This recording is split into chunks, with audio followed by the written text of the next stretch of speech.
So first, So first, I want to introduce our moderator for the evening, who is a colleague and a good friend, Stephen Kim. He co-founded Project Kinship in 2014 to serve individuals and their families impacted by incarceration. He has helped numerous individuals to find hope, healing, and transformation. His dedication to breaking cycles of incarceration, gang membership, and violence stems from over 15 years of experience working with traumatized and abandoned youth throughout Orange County in schools, systems, and the community. Stephen is highly regarded for his human rights work in the field of forensic social work, where he led multidisciplinary teams to identify early childhood traumas on high-profile death penalty cases. He is sought out for his expertise on understanding the root causes of violence and has facilitated trainings on the state and federal levels of the criminal justice system. He has held teaching appointments at our very own USC, lecturing on best practices that focus on prevention and intervention strategies. Stephen holds a master's degree in social work from USC. So let's welcome Steve Kim.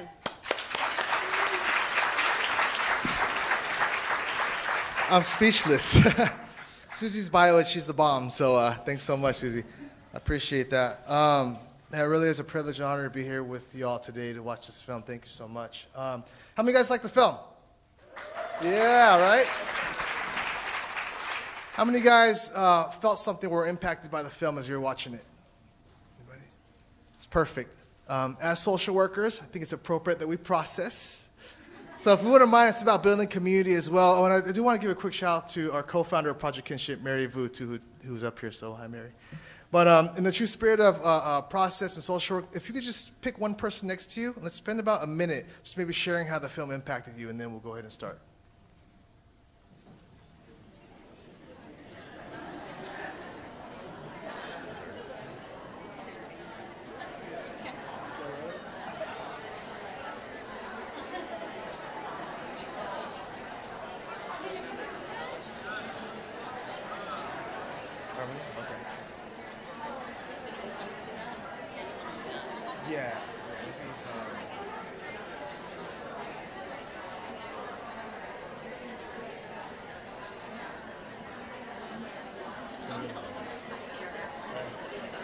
Yeah, I'm gonna hand it there.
All right, 10 more seconds.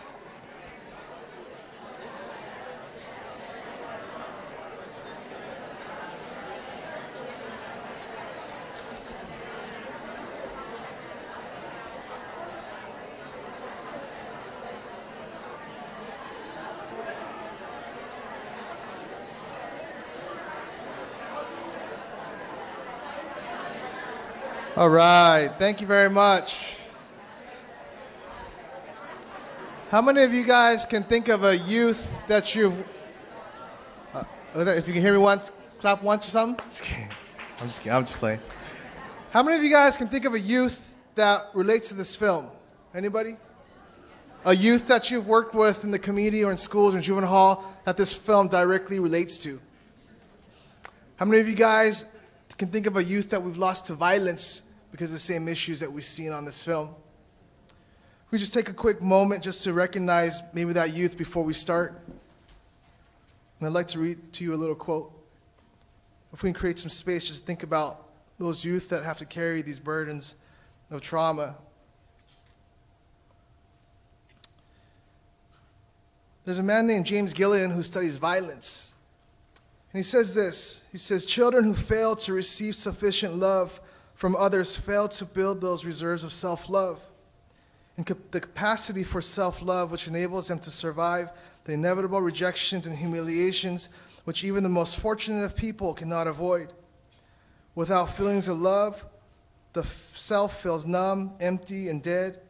The absence of self-love is shame. And unfortunately, it's a far familiar cry in the work that we do of the youth that walk these shoes every day. There's too many stories of trauma that's led to this heavy burden of shame among our youth all across our nation, all in our schools and our communities. And our hope and vision is to mend these cycles of violence into cycles of love. And so the question is, how do we begin to do this? How do we begin this process of mending violence into love? Well, if you have an answer, please let us know after the thing today. But one approach that seems to be working in a movement that I believe all of us are here to join is this thing called trauma-informed care. And so I think it works. As we've seen here, evidenced by the film, we see the outcomes of when it's done correctly in a powerful way with heart, how lives get transformed and turned around. And so for about years, I was wondering what the heck is trauma-informed care, because there's many definitions. But tonight we're going to clarify it for you, because Susie's going to give you the definition. So first, I just wanted to give a shout out to the Trauma-Informed Care Task Force Steering Committee right here.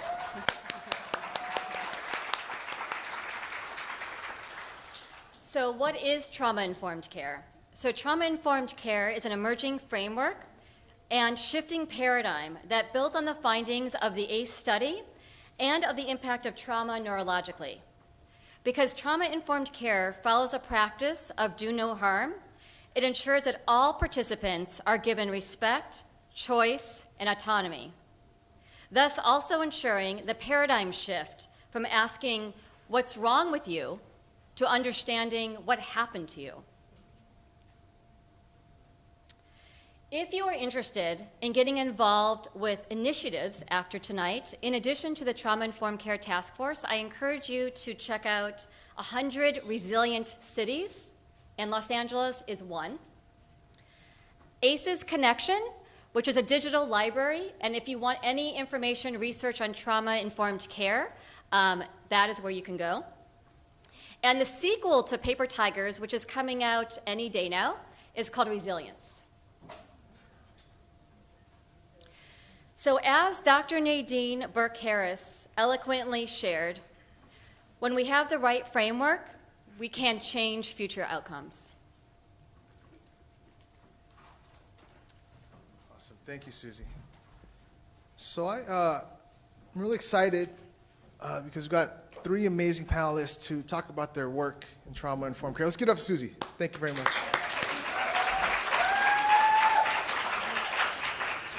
I have the honor and pleasure of introducing them to you. So if our panelists could come up at this time. Let's give them a hand.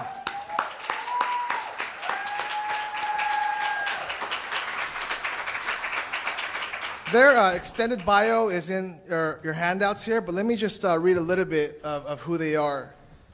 So Kathryn Eidmann is a staff attorney in Public Counsel's Opportunity Under Law project, where she brings economic justice impact litigation with a focus on education equity. She's developed and led class action cases on behalf of low-income students, including a statewide challenge to lost learning time in high-poverty schools and Compton Unified School District's failure to accommodate students who are impacted by exposure to trauma. So, Kathryn, could you do a little wave to the crowd? All right. Let's give her some love. Emily Cummins Polk began her career as a social worker in Lenox School District 14 years ago as a second-year MSW student. That's awesome. Emily developed Juntos, a thriving school-based wellness center serving students, families, community members, and staff with a focus on trauma-informed care. Emily is a proud member of the Trauma-Informed Care Task Force of Greater Los Angeles. Emily, would you give a little wave? Give her some love. And K-Rahn, Brother K-Rahn is an educational consultant and author, works to assist at-risk youth in making healthy pro-social decisions. K-Rahn has served as a school teacher, sat on the board of directors of a charter school, years of experience working in LA juvenile halls, juvenile detention camps, is a member of the Trauma-Informed Care Task Force of Greater LA, and there's about 10 other paragraphs to follow, but you have to Google him. So let's give it up for K-Rahn.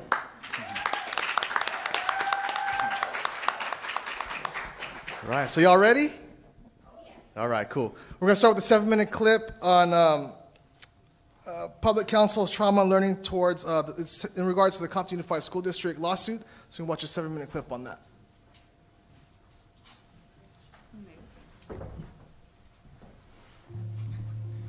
I want to figure out a way for the teachers to understand the students. I have flashbacks of what has happened to me when I was a kid. I had nightmares. One of the questions that came up was, Paper Tigers was filmed in rural eastern Washington, and how is that different from LA? Well, it's a perfect picture that the symptoms of trauma has no address. It has more than one address, actually. And so we're just going to get right to it. So the first question is for Kathryn. Could you give us a historical context on what we just saw? Yeah, absolutely. First of all, I want to thank you so much. It's such an honor to be part of this amazing event and speaking on this panel with these amazing people. So, so thank you. So Public Counsel is a legal service provider, and a lot of what we do is direct representation of children, of low-income individuals, and we have a number of social workers on our staff as well. And for years, for decades, the individuals that have been providing direct services in communities like Compton and Southern California have been encountering students facing the same challenges over and over again. Often they get them at the point of suspensions or expulsion hearings, problems that could have been prevented if proactive strategies were implemented in the schools prior to arriving at this point. And what my colleagues and I do is use law as a tool for social change to address systemic issues and change policies so that hopefully we don't need as many individualized interventions. So between the direct services work that we do with individuals on the ground and the community groups and community members that we work with, we also reached out to the academics who have been working on these issues for many years and have documented, as you saw in this video and in the movie that we just saw, the film that we just saw, that there's a clear link between exposure to trauma, the way that affects our brains, and the way that affects our ability to succeed and participate in school. And one of the first individuals that we reached out to was actually Professor Marlene Wong of the USC School of Social Work. And what Dr. Wong told us is, if you want to address the achievement gap in schools, the first thing you need to do is to address trauma. And we've been working with Dr. Wong and her colleagues and presenting the decades of work that have been done to show the clear impact that trauma has on young people, particularly on the developing brain, and the impact on education. And excuse me. And so the case is proceeding. I don't know, should I get into the kind of progress of the litigation? Yeah, sure. Where are we at? Yeah. So we presented the case before the court, and the judge made the first ruling of any court in the country to say that schools have that the law requires schools to accommodate students whose ability to learn is impacted by their exposure to trauma.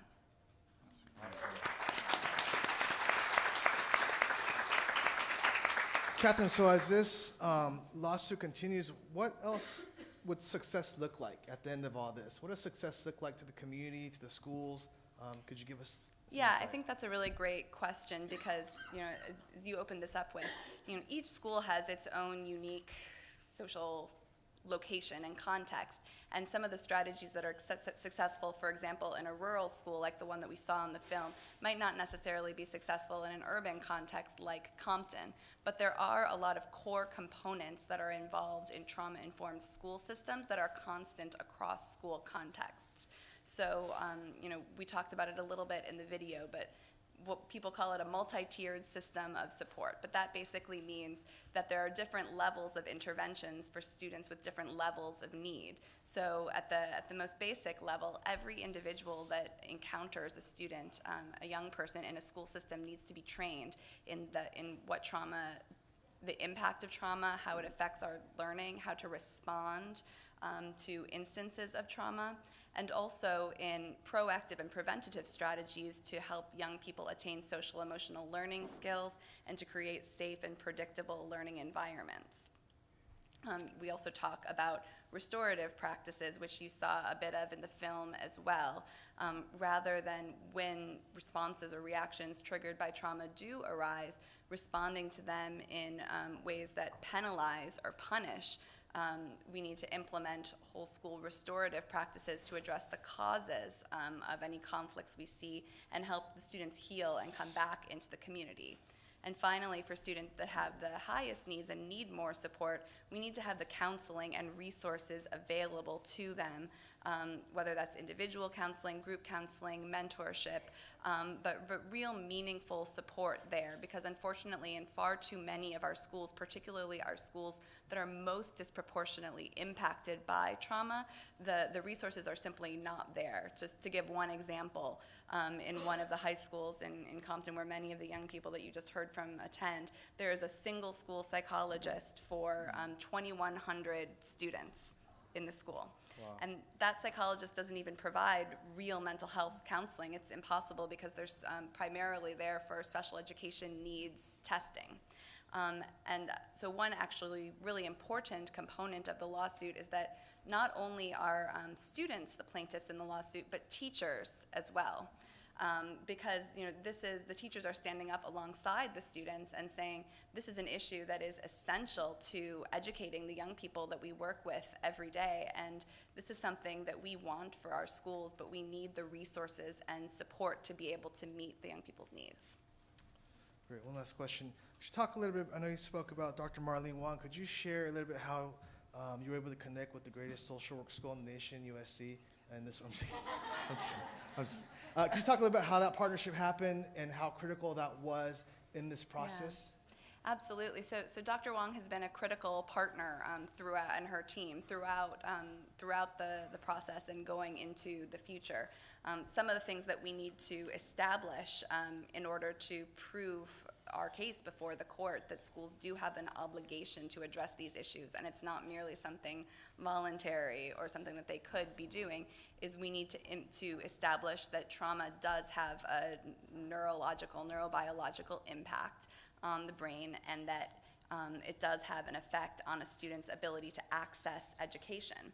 And so we've really been able to leverage the work that Dr. Wong and her colleagues have done in order to affirmatively present evidence before the court. She's served as an expert witness in our case. Another really essential component is, of course, at the remedy stage, because I think, again, as you saw in the film, it's really essential to have individuals who are knowledgeable about the types of responses that are necessary, and also people with credibility in the community, because in order to get a real meaningful remedy that works, it's essential to have buy-in from the people at the highest levels of the districts and also on the ground. And I think it's been essential for our credibility to have social workers and people with the standing of Dr. Wong and her other colleagues in this school and across the nation to make clear that these are some of the most highly trained and respected people in the profession, and they are here to help and support and develop the best program that we possibly can. Thank you very much. Such a powerful picture of social workers and lawyers working together for a goal. I'd like to transition over to K-Rahn and Emily. What does this look like in the community? Could you share with us how trauma-informed work has influenced your work in the community and the school, please?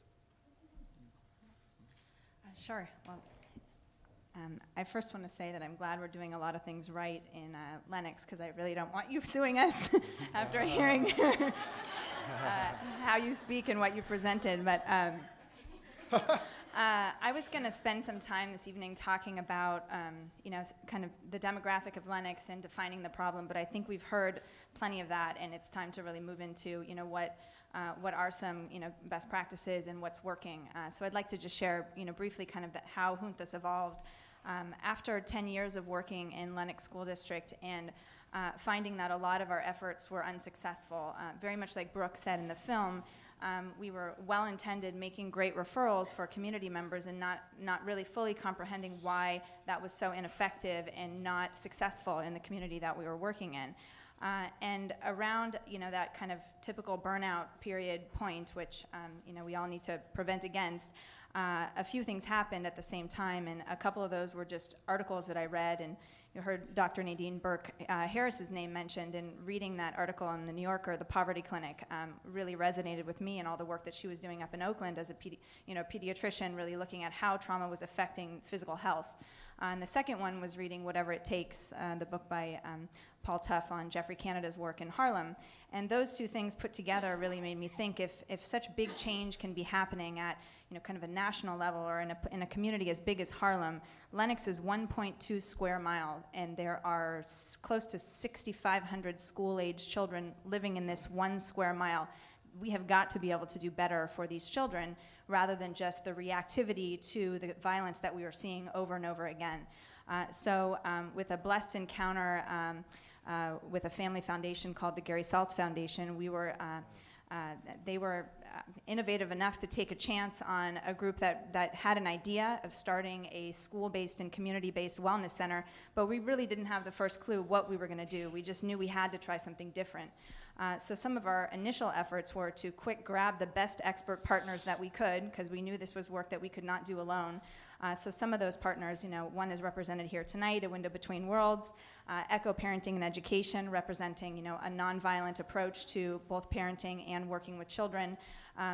Dr. Georgia Leap and Associates out of UCLA, and the list goes on of some other really crucial, intersections we made with service providers and experts in the field. And we started first with just trauma-informed mental health care for students. And what we knew in Lenox is that there were many undocumented and uninsured students that had zero opportunity. You couldn't even find a referral to work with these students. And as a school social worker of a school of, at that time, 1,000 students and one counselor, there's just no way that one person can do that alone. So with the funding from this foundation, we quickly assembled a small team of clinicians, and our first charge was just to respond to the kids that have experienced the greatest amount of trauma and didn't have any resources. And what I think is really unique about our model is that we really made sure that we could leverage the trust that we had in the community, really using the schools as the social hub for all the services that we believe were so necessary for the students. And this school-based model, our goal for year one was to reach 75 individuals. And at the end of the year, when we totaled it up and we had reached close to 300, we realized that we were poised and ready to do some really good work. So we added on to that parenting education, and through the support of Echo Parenting and Education, started offering these series of parenting classes. And now, after 3 years, having close to 200 alumni in that group, we're able to offer parenting support groups on Saturdays and in the mornings and in the evenings. And then the third area is these wellness services. The vision and mission of Juntos really is to provide an interconnected web of services that will catch students wherever they may fall, knowing that no single one intervention is going to be enough to change the trajectory of the lives of the students we were working with. It had to be a multidisciplinary approach, as Kathryn mentioned. So we have student wellness services, which are really about, kind of trauma-informed mental health support, mindfulness groups that we run. Integration groups is something that was started by one of my staff members here tonight, noticing how unaccompanied minors coming into Lenox really had no kind of net or a place to support them. So he started running these integration groups, and that really became a circle of care around students that really needed support. But beyond there, we have family services in addition to the parenting classes, a couple new and recent initiatives that we're really most proud of are starting some community-based services. So offering to the community, knowing that immigration is a huge issue for families in Lenox. The same staff member who's here thought, let's get a couple attorneys come and do a panel on immigration reform and what's happening really in the community and supporting families with these issues that were really at the crux of why there's not as much stability at home. And we had 150 community members show up, and these two sisters, these beautiful attorneys, stayed until every last individual question was answered. And so to support the child with the groups and the parents with their questions and concerns, and then the last initiative that I'll just mention is something that we're calling the Lenox and Juntos Wellness and Violence Prevention Coalition. And we had our first meeting last month, and we invited 13 people to the table, and we got all 13 to attend, and that included the captain of the sheriff's department that represents Lenox, the chief of probation for our area, someone from the county supervisor's office that serves Mark Ridley Thomas's office, who oversees Lenox, and key members from the district and other community stakeholders to come together and talk about how are we going to address this as a community-wide issue. So our strategic plan is really to cultivate leadership from the grassroots. So our three focal points are to cultivate leadership from the youth that we serve. So they are the voice of the services that we're trying to provide, and the families that we work with. So a parent cohort that we're working on, really cultivating that group. And then lastly, the staff, teachers, and staff members of the Lenox District to really make sure that we're getting that voice heard well. What do the teachers need to feel supported with these issues? And we've started offering trainings on trauma-informed care for them as well. Thank you. Brother K-Rahn. Okay. What I do is, my work is basically with heavily gang and drug impacted communities and organizations. I started off working in, doing this work, working in the camps, juvenile camps in LA. So I also used to be a teacher, so I'm telling you this for a reason. I used to be a teacher, and then I started working with the probation department in the camps. And I've seen so many programs, so many curriculums and things that are to be serving at-risk youth and, all the buzzwords that we use, a lot of evidence-based curriculums that will come from Wyoming or, Montana, and then we bring it to LA and say it works, right? So I've seen it, and I see the kids, they know the protocol, particularly those in these camps, so that what they do is, they sign in their name, they check off the right answers, they get their hot Cheetos, they get their pizza, or whatever it is, and that's another day, and then it shows us more evidence to show that this program is working, right? Because they're answering all the right questions. So with that being said, what I started doing was I started developing a curriculum, but it really wasn't a curriculum at the time to be mass produced. It was just, I was tired of seeing the same stuff happening. So I developed a curriculum called Live Above the Hype. And what it's about is really, first of all, is really letting our kids know, particularly these kids in these gang and drug impacted communities, that we see you and that we are not ignoring your reality. Because what goes on is a lot of these programs are not aligned to deal with the risk factors that these kids are dealing with. So, I mean, you can have a curriculum that says drugs are bad, don't gangbang, but what is that, right? Especially when you're dealing with intergenerational, gang activity. When my grandmama gang bangs, you see what I'm saying? So this is what we're dealing with. So the curriculum was about critical thinking and shifting values, because when it's very crucial, because another thing that I look at is, we deal with the mental health situation. But I can only speak from my generation and the generations of the young men and women that I work with. You'll find that a lot of these young men and young women express and they show behaviors that seem like they have mental health disorders. But it's really an expression of the culture. You see what I'm saying? So like I look at psychopathic disorder, psychopathic disorder. And I was looking at the symptoms, and I was reading it one day. And it was talking about, heavily disregard for the feelings of other people, highly manipulative. It's a long list. And one of the biggest things about it was, and no conscience when it comes to that, right? So then I'm looking and I'm like, wow, my whole peer group coming up did all of this. I mean, it was norm. It was the norm. It was the norm.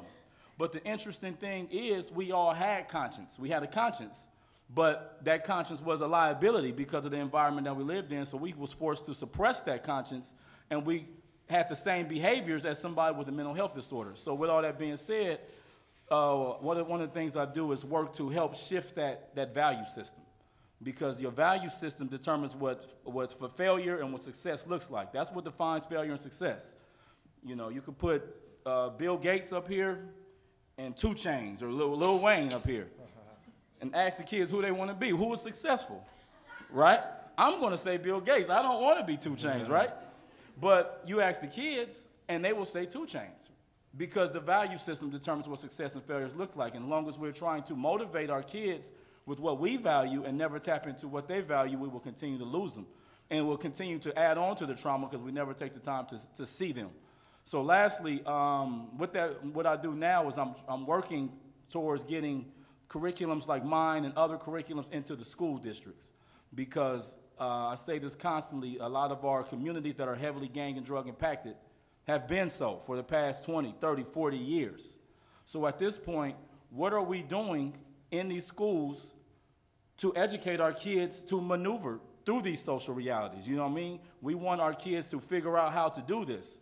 You know, they commit crimes. They're in highly criminal activity communities, and they commit crimes, and they get arrested. But what was in place to teach this young man or this young woman to not do that? You know, he gets suspended, she gets, or whatever, and there's nothing in place, or very little in place. So, this is one of the only places by law, meaning school is one of the only places where kids have to be by law.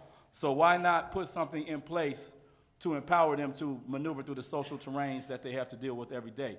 And I train a lot of teachers and staff on youth culture and how to engage and how to understand the value system. So that's pretty much what I do. Thank you, K-Rahn. You described the work that you do in the community. Would you take us on a ride into the trenches and bring us the voices of the youth that you work with? As you implement this trauma-informed practice, this movement in Los Angeles County, what does it look like? Could you give us the voices of maybe some of the youth of what transformation looked like or what healing looks like? Would you take us there for a moment? Asking me? All y'all. Okay. We have like 5 minutes, so. Okay, well, I'll start then.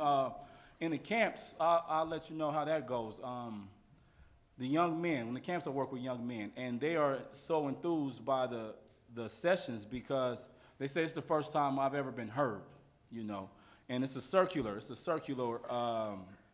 learning dynamic where we're learning from each other. It's not I'm the master teacher pouring information into your head. It's I'm gonna learn from you, you're gonna learn from me, and we're gonna listen.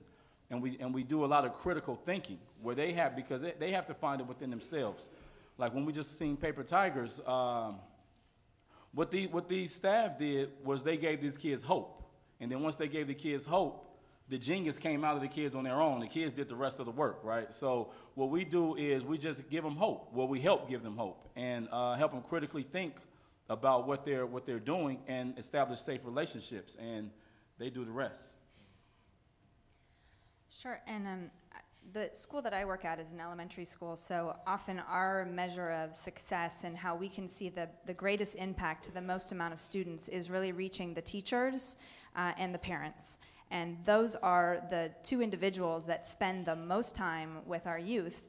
As a clinician, it may be 1 hour a week, but who are they going to be with all day, every day? And that's where we've found the greatest impact. So recently we've been offering optional teacher trainings because we're not quite at the point yet where we're able to kind of mandate and put this through to all teachers, although we're getting there. Thank you, Compton, and I'll share that. There was an opportunity recently speaking with the superintendent of Lenox, and it was the day that I heard that this lawsuit was coming out, and I happened to have a standing meeting with our superintendent, and I was so, I wasn't happy that this lawsuit was happening, but I saw it as an opportunity to tell our superintendent, this is Compton right next door, and if we don't make some changes here in Lenox, we could be, also, just trying to appeal to the businessman that the superintendent is, and he said, you need to go train all the assistant principals right away. I said, yes, sir. So we held a training for assistant principals, and we also did some optional trainings for teachers. And what we heard, and many showed up even on their vacation, 2 full days in January when they could have been, resting with their families. They came to receive a training called How to Build a Trauma-Sensitive and Compassionate Classroom. And at the end of those 2 days, what we heard from our evaluations was a little bit of anger. Why did I not get any of this in my teaching credential program? Why is there none of this when we are trying to figure out how to support children all day? And yes, I understand how to ram math down their throat, but if they are not in a place ready to receive this information, it doesn't matter how skilled I am. And then on the other hand, on the other side of it is really working with parents. And the parenting classes that we do, I'd be happy to speak to anyone afterwards and give you a longer explanation about it, but I brought one quote from a mother who recently completed the classes, and if I'm a little slow, it's because I'm translating it, but she says, "My life has changed completely. These classes are not just about the children, but they're about us as well. They've opened my heart towards my children with understanding and empathy. In this class, we have reflected on our own childhood, and that was the day that changed my life. My children are going to be loved and heard and happy because of this." And if that doesn't speak to what we're trying to do to transform, then I'm not sure what does. Thank you. How can we, we're going to get going to wrap this up soon, how can we collectively get involved? So in your work, just maybe in general, how do we continue this? Join the Trauma-Informed Task Force. That's right. I had to, sorry, it was a home run pitch. I could say more, but I'll let the other. Just really briefly, I think that there need to be advocates for this issue at every level of systems. There need to be people at the most grassroots level implementing it. There need to be people working directly with the youth. There need to be policymakers. There need to be people out there talking, raising this issue on the statewide agenda, on the national agenda. And so I think that, even just being here tonight and starting to be a part of the movement and raising the profile of this issue is a really fantastic first step. Absolutely. Well, I don't know.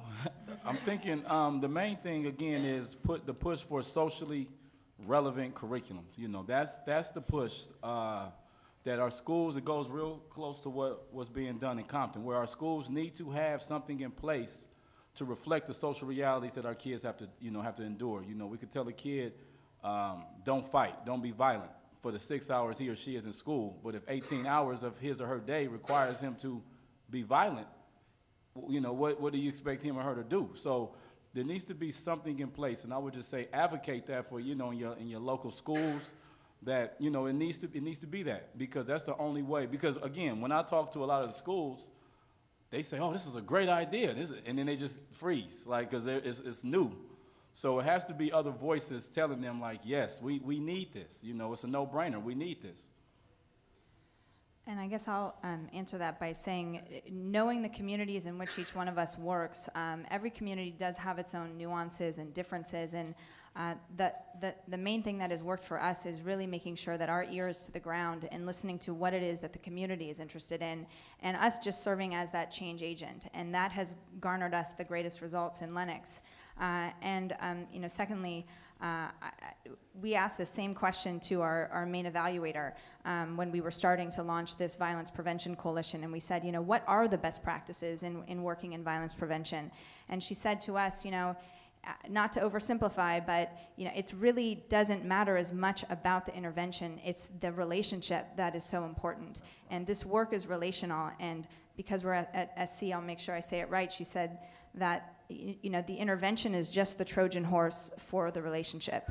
And I really believe that is so true. It is what brings us closer to the youth that we work with, or to the families that we work with, in a connected and really respectful way, that has the ability to heal and transform. It can be very daunting working with complex trauma, because how do you effectively work with a child who you're sending right back into the very conditions that they were with when they were in your office 5 minutes ago? And that sometimes is overwhelming. But we just have to have faith that the relationship that we're investing in, if it is authentic and if it is real, that is transformative in and of itself. Thank you. So as we get ready to close this thing up, any last words you'd like to share with us? Final thoughts. Any final thoughts? That was my final thought. Awesome. Anyone else? Let's go help some kids. Good to go out on. Awesome.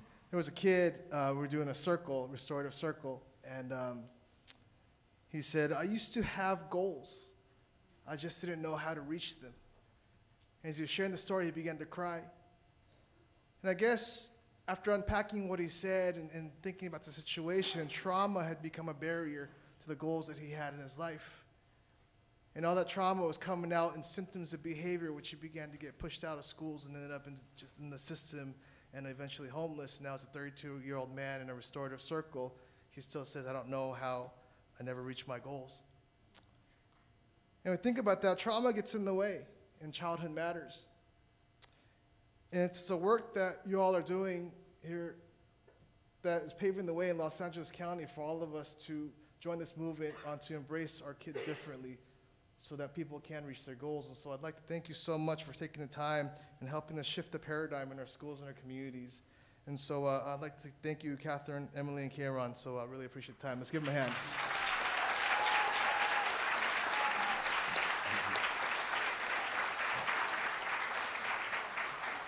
I think we have some gifts for you, so, okay.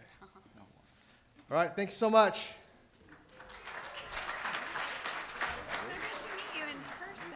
All right, so we just want to thank everybody. I know it's 9 o'clock and everybody is ready to go home, but we want to make sure to first thank all of you guys for coming, especially those students who were here for all school day and then stuck it out until 9 p.m. And also to our amazing panelists, one more round of applause for them. As you heard, they are really making a change and they're part of the movement. So we just wanted to thank them so the panelists could come back up.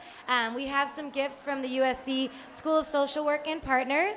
And if you guys are wanting to get those CEUs, make sure to sign out on your way out in order to get the CEUs. All right, thank you guys very much. Have a great night.